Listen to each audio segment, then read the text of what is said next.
我是通号雅万项目部张兴洲，我在雅加达过年。我是通号雅万项目部马军辉，我在雅加达过年。我是通号雅万项目部王大勇，我在雅加达过年。我是通号雅万项目部王文新，我在雅加达过年。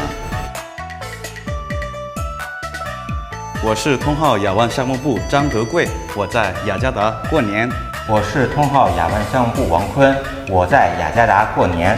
我是项目部李珍琪，我在雅加达过年。我是中国通号雅万项目部郑世弟，我也在雅加达过年。